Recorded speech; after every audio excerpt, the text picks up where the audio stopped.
This is Dr.RED Panda. Something that feels completely wrong to you might be completely normal somewhere else. Not rare, not hidden, just normal. Think about that for a second. There are places in the world where relationships, identities, and social rules look nothing like what you grew up with.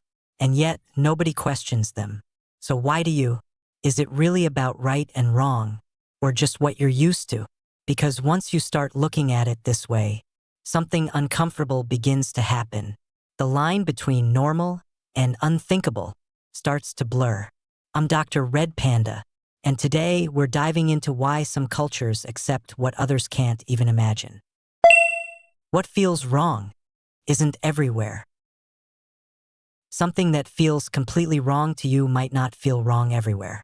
That's not a comfortable idea. Most people don't like sitting with it for long. We're used to believing that certain lines are obvious, that some things are just naturally right, and others are clearly not. It feels stable that way, safe. But the moment you start looking outside your own environment, that certainty begins to crack. There are places in the world where things you've never questioned are seen very differently. Not secretly, not as some kind of rebellion, just part of everyday life. And that's where it gets unsettling. Because if something can exist openly, be accepted, even be considered normal in one part of the world, what does that say about the way we judge it in another? It's easy to dismiss differences at a distance, to say, that's just their culture, and move on. But that answer avoids the real question. Why does it feel so strange in the first place? Why does your reaction come so quickly, before you've had time to think, before you've had time to understand? That feeling isn't random. It's not just logic, and it's not always based on careful reasoning. A lot of it comes from something much quieter, something built over time. From the rules you absorbed without noticing. From the reactions you saw growing up. From the way certain topics were talked about or not talked about at all. By the time you're aware of it, it already feels like common sense. But common sense is a strange thing. It feels universal. It feels objective. It feels like something everyone should agree on. And yet, it changes depending on where you are. What one group sees as completely acceptable, another might find deeply uncomfortable. What feels natural in one place can feel almost impossible to understand somewhere else. Not because people are fundamentally different, but because the frameworks they grew up with are. And once you notice that, something shifts. The question stops being, why are they like that? And starts becoming, why do I react this way? That's a much harder question to answer, because it turns the focus inward. It suggests that what we call normal might not be as fixed as we think, that it might be shaped quietly, consistently by the environment around us. And if that's true, then the line between what feels acceptable and what feels unthinkable isn't as solid as it seems. It's thinner, more flexible, and a lot more dependent on where you happen to stand. Normal is a matter of perspective.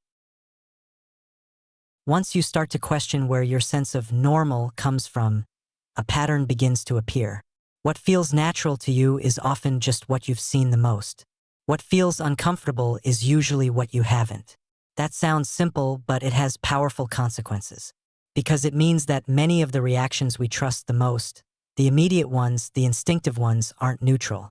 They're trained. You weren't born knowing what to accept or reject. You learned it slowly through repetition. Through what people around you treated as ordinary, through what was celebrated, what was ignored, and what was quietly discouraged. Over time, those patterns settle in so deeply that they stop feeling like learned behavior. They start to feel like truth. But when you place different cultures side by side, that illusion becomes harder to maintain. Take something like gender expression. In some societies, it exists within very strict boundaries. There are clear expectations, clear roles, and stepping outside of them draws attention. In others, those boundaries are looser. Variations that might stand out elsewhere are integrated into daily life, not treated as something unusual. The difference isn't just in behavior, it's in perception.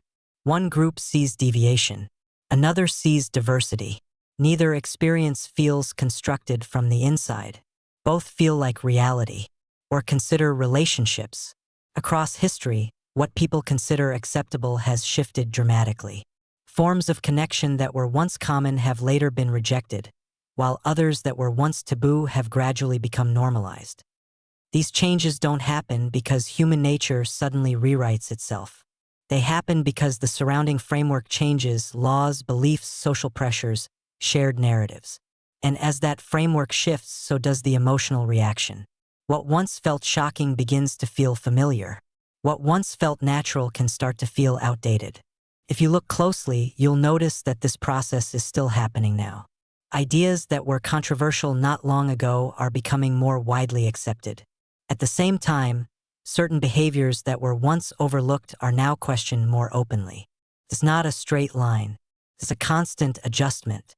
And through all of it, individuals experience these changes as if they're responding to something objective, something that simply is. But that sense of certainty often comes from consistency, not correctness. The more often you see something framed a certain way, the more stable it feels. The less exposure you have, the easier it is for it to feel distant or uncomfortable. That's why unfamiliar situations can trigger such strong reactions. Your mind is trying to interpret something it doesn't have a ready-made category for. And when that happens, it tends to fall back on the closest thing it knows: caution. Not necessarily because something is wrong, but because it's unknown. And unknown things demand attention. They stand out. They feel significant, sometimes even more significant than they really are. That's where perception begins to amplify itself. The unfamiliar becomes not just different, but striking. Not just unusual, but important. And that sense of importance can easily be mistaken for meaning. We start to believe that there must be something deeper behind the reaction, that the intensity of the feeling reflects the truth of the situation. But often it reflects something else. It reflects contrast, the gap between what you're used to and what you're seeing now. The wider that gap, the stronger the response. Which means that what feels extreme isn't always extreme in itself. It's just far away from your baseline. And that baseline, like everything else, is shaped over time. By exposure, by repetition, by the quiet reinforcement of what's considered normal around you. So when you encounter something that doesn't fit into that pattern, it doesn't just register as new. It registers as a challenge to the framework you've relied on, often without realizing it. And that's why these moments feel so powerful. Because they're not just about understanding something different. They're about confronting the possibility that your own sense of normal might not be as universal as it feels. So, who decides what's right? So if what feels normal isn't fixed, then what are we really judging? It's easy to believe we're reacting to something objectively right or wrong, that our discomfort is proof that something is off. But what if it isn't?